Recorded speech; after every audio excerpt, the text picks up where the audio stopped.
Good afternoon, everyone. This is Kim Schmidt, Executive Editor of Farm Equipment Magazine. Welcome to our latest webinar in conjunction with the Western Equipment Dealers Association. Today's presenter is Larry Cole, a consultant with WEDA's Dealer Institute. And in today's presentation, Larry's going to show you how to use people analytics to improve performance, and engagement, dealership commitment, and teamwork. Before Larry gets started with his presentation, just a few housekeeping items. On your screen, there's a control panel with a Q&A icon. You can submit questions here at any time during the presentation, and we'll get those questions to Larry to answer. And we'll have time at the end of the presentation for that Q&A. And then if you get disconnected from the webinar, just go back to the email you received earlier telling you how to join, and you can re-enter that way. All right, we're ready to get started. Thanks again for joining us, and take it away, Larry. Great. Thank you very much, Kim. I want to echo Kim's words. I want to thank everybody for being with us. I hope that those of you who are with us are feeling healthy with today's world. We have modified some discussion this morning and for this afternoon that's going to take into consideration some stuff, taking into consideration the stress that all of us are feeling as a result of that. But first, let me just share with you, I'm part of the Dealer Institute, and I'm a contract employee with the Dealer Institute to provide training, as Kim said. And here's our vision. Our vision of the Institute is to be the trusted advisor and first choice for business strategy, leadership, and employee development in the equipment industry. The reason why we're doing it, our why here, is to help our customers achieve operational excellence and long-term success. And we are developing people to grow your business. So we take that very seriously. And all of our courses are designed in order to help us to achieve our vision and our mission. I also have one. I've had one for 30-some years. There's my vision, personal vision, is to be a premier management consulting company, helping others develop their potential and leadership impact. The reason I'm doing that, my purpose is assisting others to maximize their potential through accepting the challenge to change. And we're going to talk a little bit about change today, as a matter of fact. But first, let's talk about what's going on in today's world. We're just being bombarded with bad news. Okay, obviously we've got the health concerns that are flowing around not only just the United States but the country, as well as in Canada. For those of you who might be listening in from Canada, we've got financial concerns. All right, there are a lot of people who are possibly losing their jobs. Those of us with a retirement portfolio, we know what that's done over the last several weeks. A lot of travel restrictions anymore. We've got groceries are scarce. I was in Walmart just the other day, and they told me that some lady come in and carried out $150 worth of toilet paper.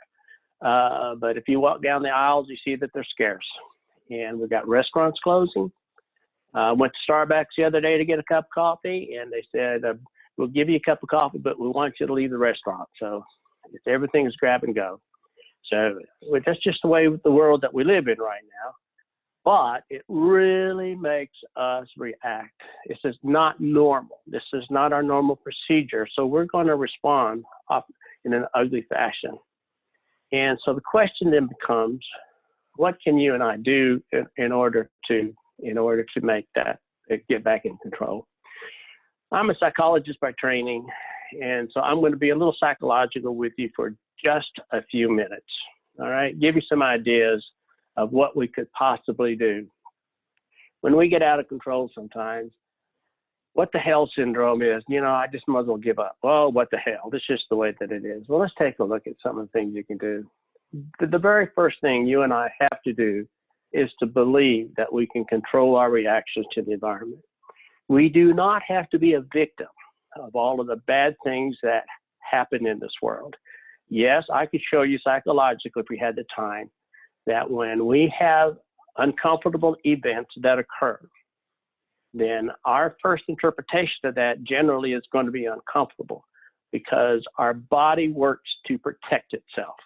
But that's about as deep on that subject that I would get. So we've got to believe that we have control over our emotional well-being. We've got it. It feels good to get back into control.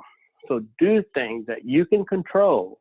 Eat healthy, reduce alcohol content, exercise, and obviously sleep. But do something that you can do to control some aspect of your life. Family brainstorming session. List your blessings. Talk about positive things.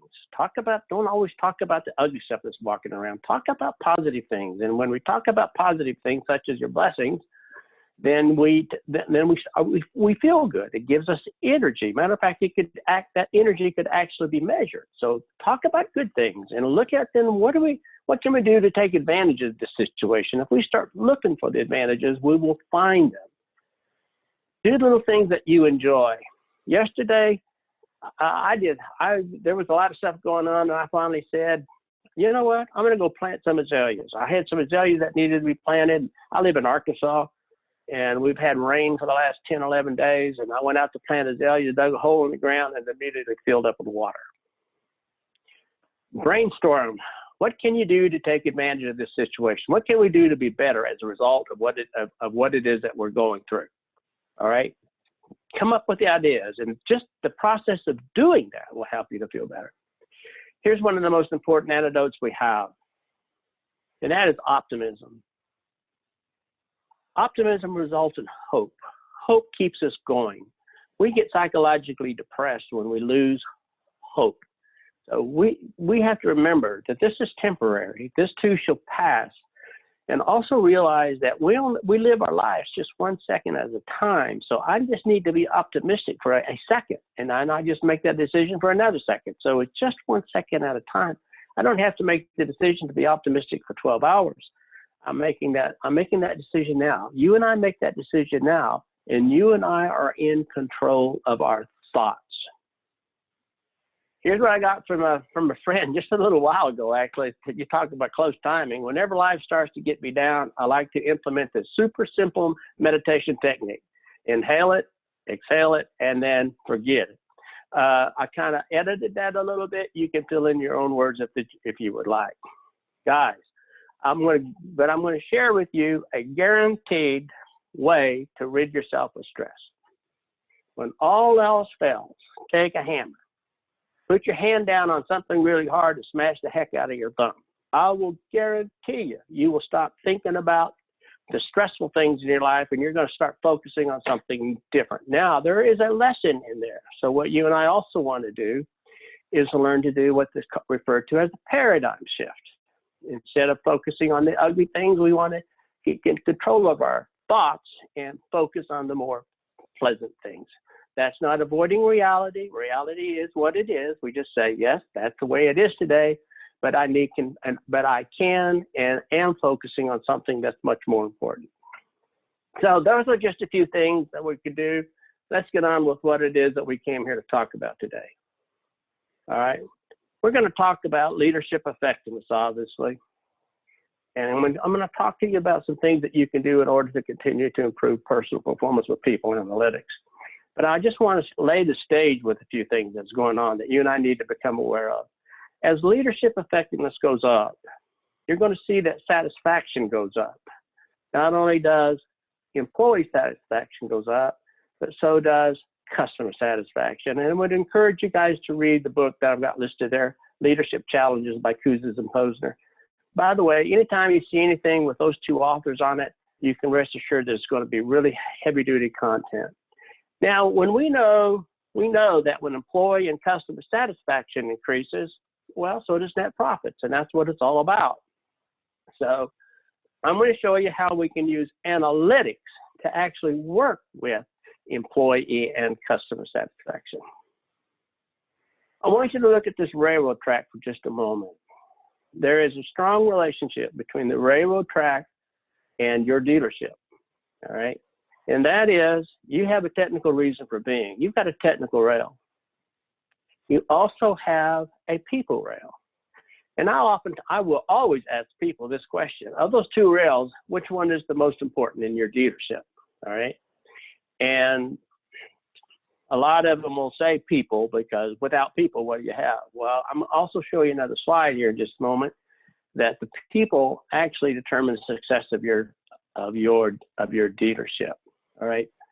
And I don't have this slide, but I could also tell you that our interpersonal skills are also strongly influencing the success that we're going to have in the dealership as well as in life in general. But here are some facts. People drive the success of your dealership. That's just a fact. Your people represent the most undeveloped resources in the dealership, while representing the most important resource to be developed. All right. They say that we're only using about 10% of our human potential. And just think what it would be like if we could get just another percent out of everybody, including ourselves. Here's another fact. 65% of employees are disengaged or detached. The Gallup poll people were the leaders of that research, but it's also been replicated by other researchers. So there's only 30 or 35% of employees are engaged. People problems are stealing profits from your financial bottom line. When I'm in a dealership, I will show you the dealership. I'll ask them to calculate the average cost that it takes to operate per hour. And we know that people problems represent 25% of lost efficiency. And you just start looking at what that's costing you in a day, and the numbers can become really, really, really scary.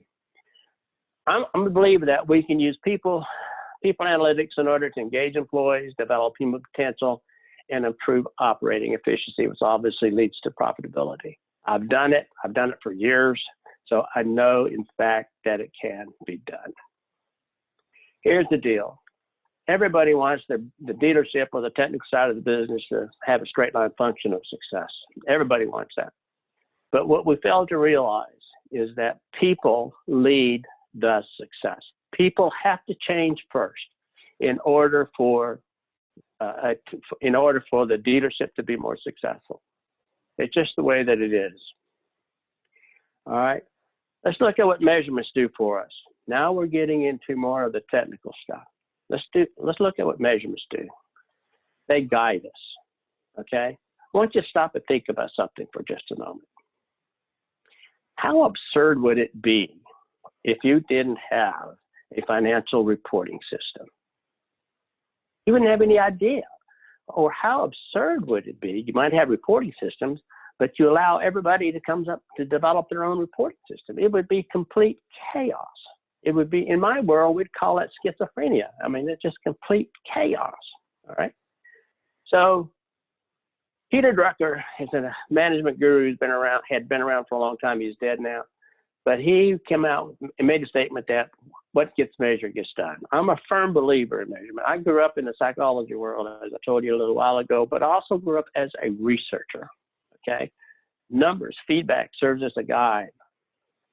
Absolute, we fail to realize this sometimes, but it is absolute numbers. Feedback are absolutely critical for improvement. I enjoy playing golf, although it's been raining a lot out here, and I've got some things that I want to do to improve golf. But when I'm out playing golf, I generally play by myself because I take metrics. I'm always calculating the number of putts per green. I'm calculating the length of my drive. I'm calculating the whether or not the drive was in the fairway, whether or not I hit the greens in regulation play. I use all those numbers, all right? Because I know just measuring it and looking at the numbers focuses on helping us to stay for improvement. There is the belief that you cannot manage that which you cannot measure. Look at the technical side again. You have performance expectations. You're going to measure against those expectations. And based on those measurements, you might make some adjustments, particularly if they're showing you that we're out of whack. Then we measure again in order so that we can reach some level of success. Make sure that our adjustments are working. We've got to monitor success. I'm a believer that we ought to do something very similar on the people side. We have to know what's expected. People have got to know what's expected. I'm going to show you something about that in just a moment. We have several different ways to measure, which I'm also going to show you. And then based on those measurements, we help people to make adjustments. After the adjustments are made, again, we measure to determine whether or not the adjustments are working. All right, you can think of it this way. How many of us looked in the mirror this morning before we went to work? And I would imagine if I was in front of it, if we were all together in the same room, some 80 to 90% of you would raise your hand and say, yeah, I did. Then I would say, ask this question. Well, how many of you made some adjustments based on what you saw this morning? You had an implicit metric in your brain of you looking good when you were looking at that mirror. And oftentimes we make adjustments based on what we see. All right. That's just the way the world works. All right. We have to decide what to measure. We have to decide how we're going to measure it. And then I'm going to show you about corporate accountability before we're through. All right, there's going to be the three things that we're going to talk about. First, we're going to talk about individual performance and analytics associated with that. We're going to talk about interdepartment because that's a critical thing in dealerships. And then we're going to look at some content in employees in general. First, let's look at individual performance. We know that the neuroscience of behavior is that we eat an elephant one bite at a time. If you try to eat the entire elephant, you can constipate the system. It just becomes too much for you to do. So if we ask people to change some 6 or 7 things, work on 6 or 7 things, more than likely they're not going to be able to focus on 6 or 7 things. Okay, yes, Benjamin, for some of you are thinking, yes, Benjamin Franklin had 13 virtues that he tried to focus on every day. And he, at the end of the day, would measure how well he lived each of those 13 virtues. All right. We're not all Benjamin Franklin. And I do believe that we need to pare things down so that we can help people to eat that elephant one bite at a time. So I encourage people to focus on 1 to 3 behaviors. You might go to 4, but be real careful about that. I'm also a believer in systems drive behavior change. Let me explain that to you. I'm a proponent that training does not produce a behavior change. That if we're going to produce behavior change, you and I have to have a system. All right, let's give you an example out of my life. For the last several years, I've been traveling hard. And recently with all the changes that we were talking about earlier today, we're not traveling as much, and I'm trying to get my body back into the physical condition that it was 3 or 4 years ago. Now, here's the deal. I office at home, and my system is at 11:30, I'm in the weight room. All right, and I have a measurement system. I actually have 2 measurement systems in there. Number 1, I have when I do some weightlifting, some not to build bulk, it's just cardiovascular. But one of the implicit one is just how do I feel while I'm doing that. But the other one is the strength, the number of pounds that I am raising up in that while I'm doing weights. I've got, you guys know there's a numbering system. So my system is 11:30. I am there. Now, if I don't get in there at 11:30 and I get started at around 12, I'm telling you, it's much harder for me to do that because I'm very systemic. What time I'm supposed to be there? 11:30. I measure that performance. We must also celebrate small wins. I wish I could show you if we had time to talk about that, but we don't. But I'm going to refer you to an article. I'm a strong advocate for people to read the Harvard Business Review. And they have a spring edition that just came out. And they've got an article in there by the original authors who wrote the book, Small Wins. And they're showing you the emotional reactions of what happens with small wins. I highly recommend that you read it. Now, here's what they're also finding in neuroscience. If I was younger, could come back in this world, I would really like to come back and study the neuroscience part of psychology. It's just absolutely a fascinating subject matter that's emerging in the last 10 years or so. But just look at that. I know that I'm not a very good artist with all of that stuff, but the point I want to make here is that when you and I are engaging in a new behavior, our brain activity is quite large. The brainwave measurements are quite large, associated with the synapses and stuff that's associated with that behavior change. When it becomes more of a habit, the brainwave looks more like that. You know, so we used to tell people it takes 21 days to do it. I tell people to forget that. You're building a neural highway, and that neural highway takes time. Okay, but let's look at some analytics.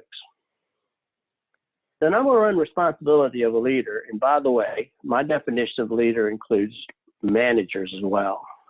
I won't go into it why I do that, but I include leaders, managers as leaders. I think they're leading their part of the ship. All right, their primary responsibility is to develop talent. That's their number one responsibility, is to develop talent. When we develop talent, the first thing they have to do is develop their own. I got to develop my talent. Then I'm in a position to develop direct reports. All right. We have a class in WIDA called the Psychology of Peak Performance, because I'm an advocate that in order for me to really help other people to maximize their potential, then as a leader inside of a dealership, I need to first maximize me. We have to lead by example. You guys know that. I just had another thought. Oftentimes when I ask people to talk about lead by example, they're always telling me about the referencing the positive elements of leading by example. But I need to share with you that anything a leader does or does not do, says or does not say, we are leading by example. We're telling other people that it's okay for us to operate this way. So my first responsibility is to myself, is to maximize me, and then I got to help develop people around me. I'm a firm believer that everybody should have an improvement plan. After every class that we have or anything that I do on site, I always have personal improvement plans, which we're going to talk more about in just a moment. But let's just look at what I've got up here. I've written a couple SMART goals just as an example. And I'm using active listening because that is an area that a lot of people struggle with. All right. So here's the goal. Starting Monday, I'm going to listen to others without interrupting. Starting Monday, I'm going to listen to others to fully understand their point of view. All right. Now, I could show you that by personality structure, some of us have more of a struggle of active listening than others, but we can all do it. There's nothing impossible that I've got listed on that screen at this point in time. It's just a matter of whether or not we do it. Now, let's talk about the measurement. You see it got down on the bottom of the screen. I want to be successful 4 out of the 5 days that I'm working, or whatever number that you want. That's arbitrary. I just put it up there. When we are starting, I would not put, I think if you try to stretch yourself to 100%, 5 out of 5, that may be a little too much of a stretch, so I put 4. Now let's look at how we measure that. Well, it's really quite simple. At the end of the day, I can ask myself this question: did I do my best today? Yes or no? And you could write that in a journal. You could put it on your calendar. I don't care where you put it, but I would strongly encourage you to record it somewhere. Yes, I did my best today, or no, I didn't do my best today. And if you didn't do your best today, you might want to jot down, wherever you're writing this, perhaps what went wrong today, what happened. Because you can learn from that. You can learn from our mistakes. As a matter of fact, mistakes is richer with learning opportunities than finding out that we're doing a good job. You can also use a Likert scale. All right. That would read, I'm listening to others without interrupting. Number 1, I didn't do a very good job today. I strongly disagree. And I rate it to 5, I strongly agree. I can get a measurement right there. Again, I can do it by myself. I can rate myself if I really wanted to put a number to it. I can also at some period of time ask the people that I work with to rate me on that very same scale. All right. As a matter of fact, when we do a personal improvement plan after a course, we have a scale like that. But I will use this Likert description. 1, I've not done anything. 2, I've started. 3, I'm making some progress. 4, I'm making considerable progress. And 5, I'm proud of the progress that's been made. All right. You can have other people rate you. And then you can compare your self rating and aggregate the mean, calculate the mean of the 4 or 5 other people are rating you to see if there is where the differences are, where the gaps are. Because sad to say, guys, and by the way, I use guys generically for both male and female. We don't see ourselves as other people see us. We see ourselves through a set of psychological filters. And everybody that we work with also has a psychological filter created by their environment as well as their DNA. So we all have psychological filters. So we see things differently. And again, inside of an organization, we have to accept the fact that the perception that we have inside of an the reputation that other people have of me inside of an organization is more important than the perception that I've got of myself. Because of what I just said, we don't see ourselves like other people see us. So we have to, I strongly encourage people inside of an organization, know what that reputation is. The best way to find out is to measure it. Okay, just like what we're talking about right here.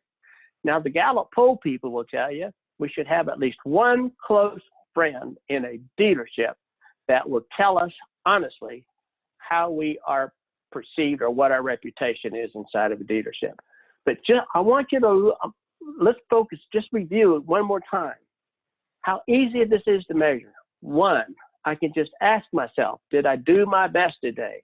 A yes or no is a measurement. So if I've got 4 yeses out of 5 days, then I've been successful. I can also rate myself on that scale. So success could be either a 4 or a 5. You have to make that determination. But again, if I have 4 out of 5 days at 4 or 5, then I'm making some progress. All right. Or you can use a Likert scale that I've got. The other thing is you could get other people to rate you. And I think one of the stronger elements of that is getting for those of us who are supervising other people, is get our direct reports to rate us, because they know us better than anybody inside of that dealership.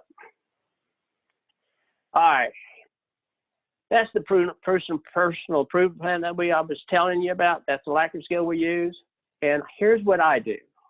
All right, I ask people to rate themselves on the action steps they're going to take as a result of our work. Then I'm going to ask them, ask your supervisor to rate you. And then I'm going to also ask them to have their direct reports rate them. And now they've got 3 pictures to look at: their self-rating, what their supervisor thinks, and what the direct reports. Now, I'm also going to ask you to discuss the ratings with your direct reports and your supervisor. That's part of accountability. And as those of us who are working as leaders inside of organizations, managers and supervisors inside of organizations, we need to develop the self-confidence that we can talk about our strengths and weaknesses. We can look at our measured strengths and weaknesses and be okay with it, because we all have strengths and weaknesses. All right. And all we've got to do is work hard to continue to strengthen our areas that are strong and minimize those areas that are weaker for us. We do that by continuing to improve. I'm a strong advocate for continuous improvement. Well, let's look at interdepartment for just a couple of minutes. If I've heard one time, I've heard 1,000 times, that it is a natural conflict between parts, sales, and service. And as long as you and I think it is normal and it is natural, it's always going to be there. I'm one that believes it is not. I'm one who believes that the conflict between parts, sales, and service is a result of probably ego. That some of us have to be right. It's important for us to be right over somebody else. If we are making decisions which are best for the store and the dealership, all of our decisions ought to be guided by what is best for the store, what is best for the dealership, not what is best for an individual department. You know, I could tell you a bunch of sad stories, and one just came to mind, and let me just share it with you. I'm now on site. We're working. We're working with about 30 managers, All right. And we had the vice president of sales in there for one day.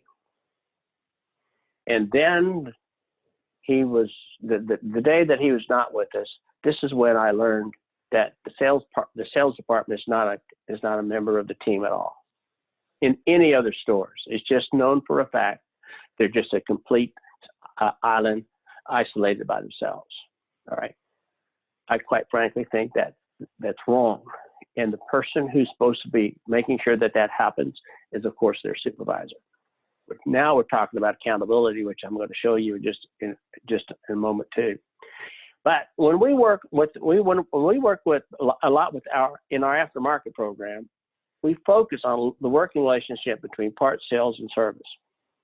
Okay, we even have performance standards that we actually have people sign so that they can help people be successful. My definition of teamwork is very simple. We are there to help people to be successful. So the parts is there to help the other two, and you know the rest of that story. Everybody's there to help somebody to be successful. All right. So as a team, with those three entities, our default position in the store is my department is the store first and my department second. That's the default position. Second thing is we strive to make win-win-win decisions. We want everybody to win. We want all three departments to win. But it's critically important. I could actually have another win up there, and that is the store. If I wanted to add a fifth win up there, then that is the enterprise. All right. Here's another strategy. We seek to improve the efficiency between departments. We should all strive to help each other to see what we can do to maximize the efficiency between departments. And if a salesperson has an idea to improve efficiency in the parts department, then the salesperson needs to mention that so it can be discussed. Vice versa. We need to help each other to be successful. All right. Here's an individual. I strive to help other departments to be successful as a manager. All right. And I'm not going to put up more. I could put up more, but here are the analytics. We're right back to what we just talked about. At the end of the day, I could ask myself, did I do a good job today or a bad job today? Okay. I could ask others to rate me. I could ask others people to rate me. I could ask other people to rate my department. All right. And then we could compare. Now let's just look at this for a moment. So if parts department would rate how well they're serving the other two departments, and they in turn rate the parts department, then the parts department can compare their self-rating in relationship to how sales and service perceive them. I could play that same scenario with everybody else. Sales could rate how well they think they're working as a team on some strategy that we're talking about right here, and be rated by parts and service.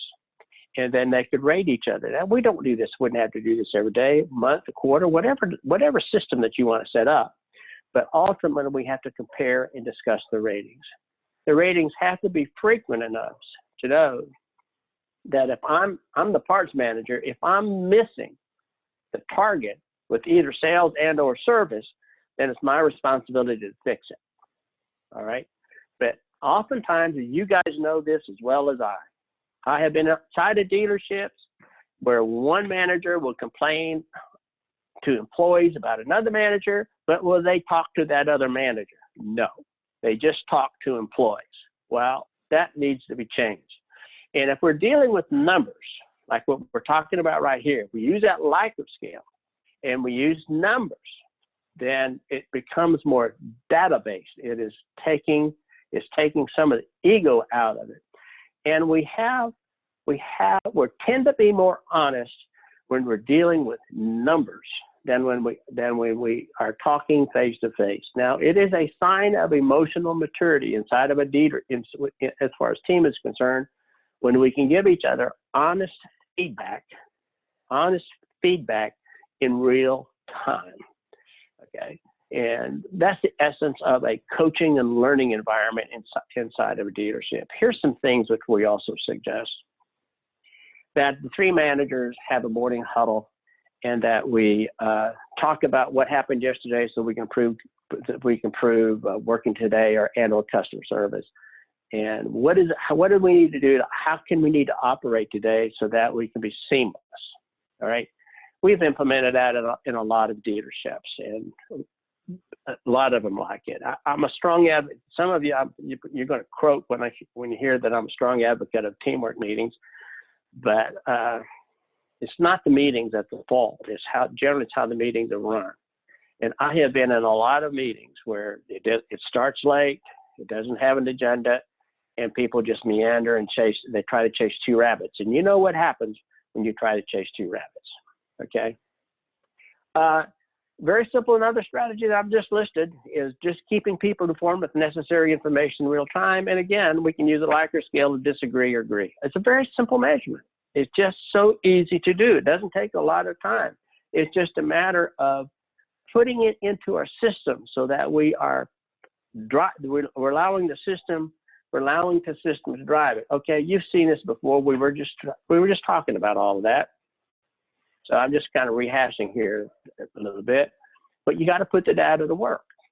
When we do well, we help each other. We should pat each other on the back. You know, we are really working well together in order for the store to be successful. Okay. If we see that progress is needed, we brainstorm some options. We select an option based on our evaluation of the options that we've discussed. We implement one and then we evaluate again. It's just a very simple system. Brainstorm, select, implement, evaluate. And if it's not working, we just go back to the drawing board and say, okay, we need to find another option that's going to work more effectively than what we've done. But again, I'm a strong believer in the Likert scale. All right, let's look at the engaged workforce. I'm going to show you a very simple way to monitor your workforce. And I'm a strong advocate of engagement. As a matter of fact, some of you, I'm sure, know Michael Piercy. He is our Vice President of Dealer Development. He and my son, who is a Ph.D. Working at Texas Christian University, we're in the process of designing an employee survey, an engagement survey, because employee engagement has not been measured in the ag market, in the implement industry. So we want to benchmark that to see what is going on in our industry so that we can also help people. If I ask you the question, do you want an engaged workforce? I know what the answer is going to be. You're going to say yes. But just as I've told you before, only at 30-35%. If those numbers hold true in dealerships, only 30 or 35% are engaged. All right. What I have listed there are just some ideas of what employees do when they're engaged. Their input is requested. That input is used. We have an environment where we can challenge each other's ideas, because our default position, it matters not whose idea it is. What's most important is that we make the best idea, okay? That takes, obviously, some maturity and some confidence. But look at the benefits of engaged employee. They're on time. Their attendance improves. Morale improves. And you know what happens when morale improves? Production improves, and I probably should have profitability there as the fifth point. I just, for whatever reason, with my schizophrenic brain, I didn't put it up there. But you know what happens. So stop and think about that for a moment. Maybe some 30 or 35% of your employees are really driving that. If you're successful today, 30-35% of your employees are driving that. If these numbers hold true, just what you think could happen if we could get 60 or 70% of your employees engaged. And it can be done. There are a lot of organizations that are doing it, but we're just not doing it as well systemically in the dealership industry. But here's some questions. Look, if you were just going to do one thing, one question, I'm just going to show you 2 or 3 of them here. Do you get to do what you do best every day? That's a question you could ask on some kind of a regular scheduled basis, just to get a pulse of where your employees are. I worked with a company in Texas that was not a part of the implement dealership. They were very sophisticated, and they had They had a software program where every day they took a measurement. They got a pulse from the organization and employees in terms of how well they were doing today. On this particular site, this particular company had 100 people, okay? Would you recommend this dealership as a place of employment to your family and friends? Okay, that one has been shown to represent organizational commitment. So that's a question you could ask. Do you expect to remain employed at the dealership indefinitely? I've got 3 questions up there. You could ask each of them maybe once a quarter. You could vary them, but just monitor and track them over time to see how well, to see the variation over time. You could do this by store, okay? Discuss the results with employees. If I've got a situation right now, look at that middle question. Would you recommend this dealership as a place of employment to your family and friends? We're working with a company and that is rated low. Well, how do you work with that? Well, very simple. You have a discussion, like a focus group discussion with your employees. What do we need to do?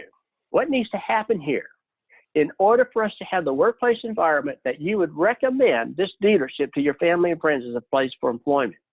And just have a brainstorming session. The brainstorming is a fantastic management tool, leadership tool. Get good at doing brainstorming. You all have heard of Steve Jobs. That was his favorite management tool. And he would always have a person or two in a brainstorming session that was not part of the problem, because sometimes we can't see the forest because of the trees. But again, we identify, we get ideas, we decide what it is that we're going to do. We're going to have to implement them, and we're going to have to ultimately evaluate them. But those are 3 easy questions that could be asked of your people on a regular scheduled basis to see what it is that's going on. All right, here comes an extra one. I'm also going to, I know we got about another 15 minutes. So I know customer service is extremely important. All right. In my experience, though, a lot of dealerships will talk about customer service, but they're not taking as serious as they could be. But let me give you an example. I'm now in this dealership, and they get customer service data on a regular basis. And I asked them, what do you do with it? And they told me they put it on the board in the break room. I said, well, after you put it on the board in the break room, what do you do with it? Larry, we put it on the board in the break room so everybody can see it. Well, how do you put the data to work? They don't. That's putting it to work. They put it on the board, okay? Put the data to work, all right? Here's a system. Regular scheduled customer service meetings, or it's a part of an existing agenda. We engage employees by conducting brainstorming sessions to improve the moments of truth. The moments of truth are critical interactions with customers. We discuss at a department store meeting and decide to implement. We engage employees to identify customer service improvement opportunities. Guys, if you got 20 people in your location, you got 20 set of eyes. 40 eyes are going to see a lot more than your eyes. That just stands to reason. You want everybody to be looking for them. Guys, boom. Now, can we quantify that? You bet. Now we're right back to what we've talked about. We can either do it internally, yes or no. We can do it externally. Let's look at the Likert scale. Now here's what we've done at the Dealer Institute. We have completed a couple studies to look at the psychological motivators of customer service. All right, I'll share with you one result. We've asked customers to rate the dealership on a set of 10 psychological motivators, in terms of both how important they are and how well the dealership is delivering. All right, we asked the management structure to also rate how important each of those 10 are, and then how well do they think they are delivering each of those 10.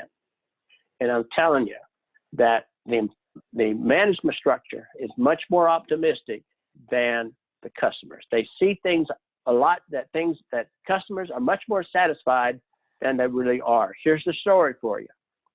If you really want to know what customers think, instead of trying to armchair theorizing it with a cup of coffee sometime in a staff meeting, you need to go out and ask customers, okay? It needs to be done in a systemic way. I am now beginning to see where some dealerships are using focus groups of customers. I know one dealership who has used mystery shoppers and quantified some stuff with mystery shoppers. So it can be done. All right, then we've got a corporate accountability, which is coming up. But I want to show you something, and I know I've got about 15 minutes, Kim, so I think we're pretty much right on time. Whether or not you use people analytics is going to be determined by two things.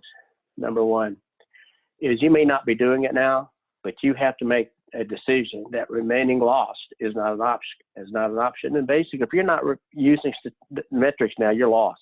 But remaining that way is not an option. And you have to decide that the disadvantages of not doing it exceed the advantages of not doing it. That's just the way it has to happen. You have to say remaining as is not an option. You've got to do that. You just have to do that. Now, here's the second factor. Looking at the metrics, you have to decide that you just have to have them. Got to have them. And that's going to be determined now. You look at the advantage of it. Oops, let me go back. Got a typographical, I see. I moved that. No, I know it's there. Now I've got more pluses than we've got minuses. You see that? The signs have changed. If we've got a plus now and a greater than sign and a minus, that determines the energy for wanting to. Okay, we want it to be a strong magnet. We want it to pull because the first one, the need, is a push. And the second one, the want, is a pull. And we know inside of organizations that the pull is stronger than the push, the need. You can pull a rope anywhere, but you can't push a rope anywhere. All right. So let's look at corporate accountability for just a bit.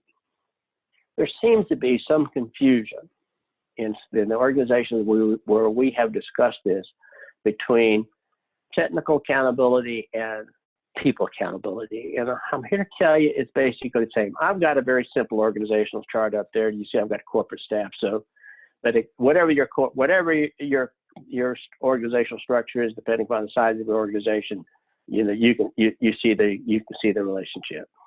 All right. These people at the top have to have regular scheduled meetings to look at analytics. It has to be regularly scheduled. People need to know what's on the agenda, leading by example, and they need to work with it. Okay, it just needs to be there. Now, you got to have reporting timelines.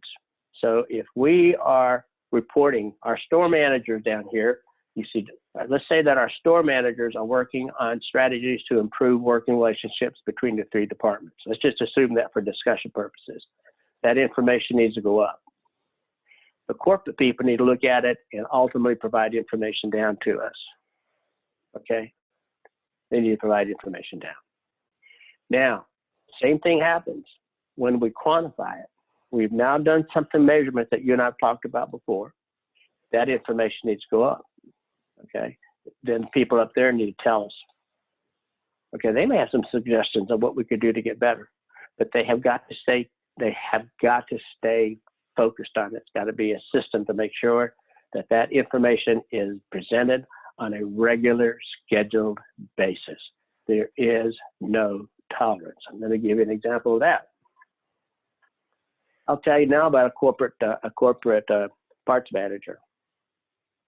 And they had, at that time, somewhere around 7 or 8 stores. And they would have a meeting of all the store managers and the corporate guy, and they would make some decisions based on what they thought needed to happen, whatever issue they were dealing with. Then the parts manager would go back to their store and do whatever the God's green earth they wanted to do. There was absolutely no accountability whatsoever. People fail to realize accountability is not a disciplinary process. Accountability is a tool that we use to help people to be successful. It's easy. We're just helping people to succeed. That's all we're doing with accountability, is helping people to succeed. All right, Ms. Kim, do we have any questions? We do.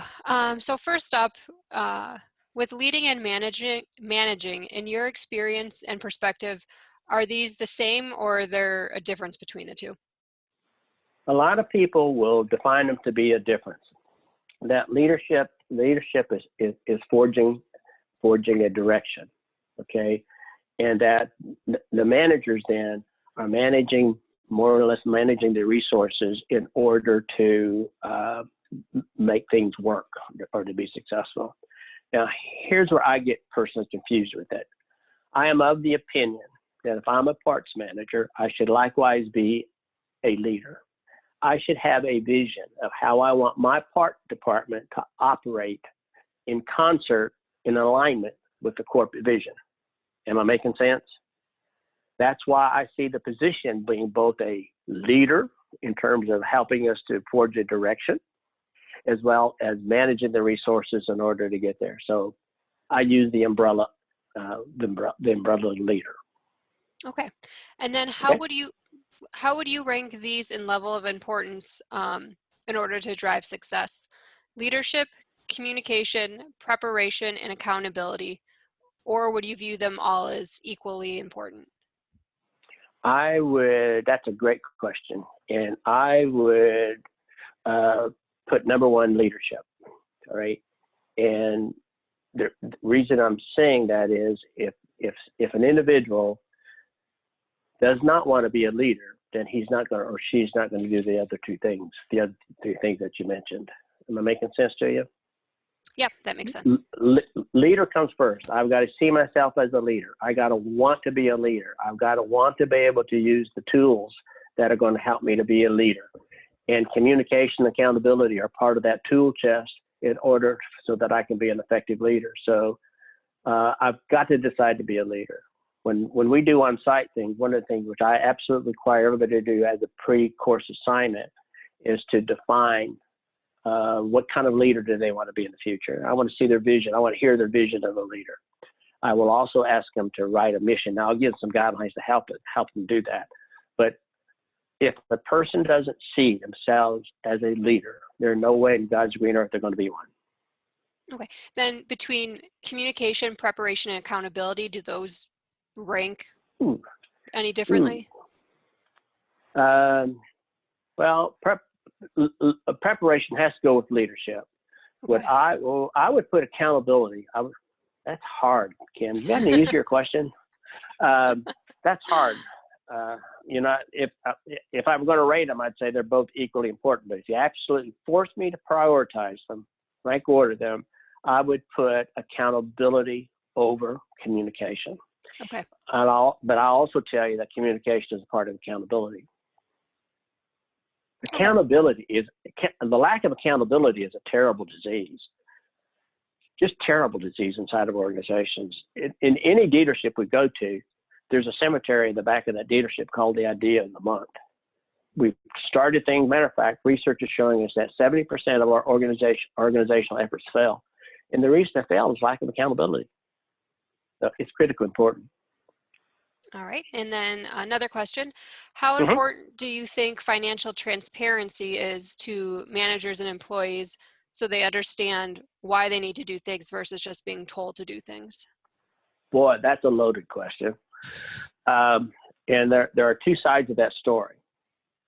There is what's called the open book management, which basically puts all the information out to employees.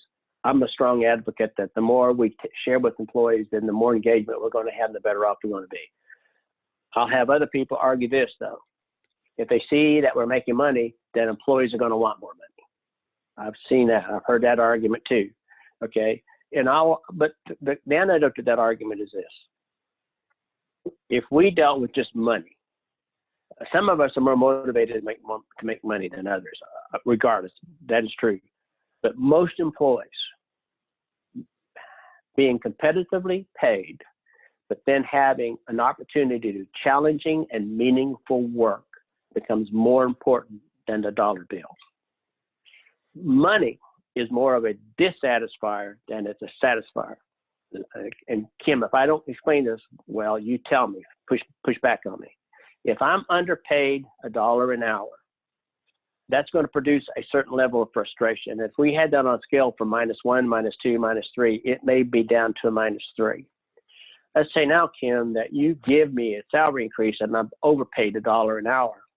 And now I have on the other end of that scale, +1, +2, +3. My motivation may go up to maybe +1, maybe even to a +2, but that only lasts about a week, and then we go back to the regression of the mean. We go back to what was average for us. That's why the intrinsic motivational variables inside of an organization are much more important than money, as long as people are competitively paid in geographical region. Does that make sense? It does. Or was that psychobabble?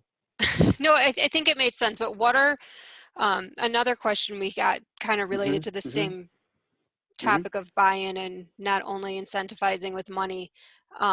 So what are some other ways to get that buy-in from people so that they are competitive, so they are challenged? Good question.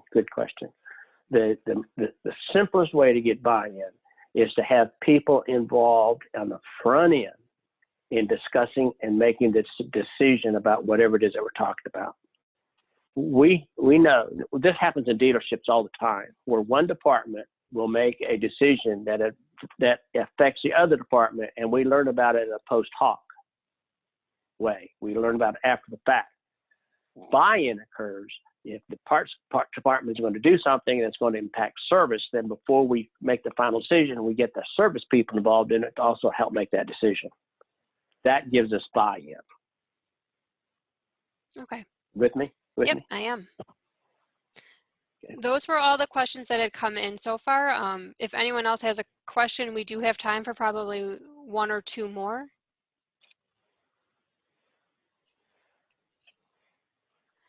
Well, whoever raised those questions, you did really a super job. Those were good questions. Here's one more that came through. What's your perspective on coaching one-on-one with employees? Oh, that's another good one. Matter of fact, we are working with a dealership right now in Oklahoma to create a coaching environment. And I'm a strong believer that the supervisor should be the first mentor.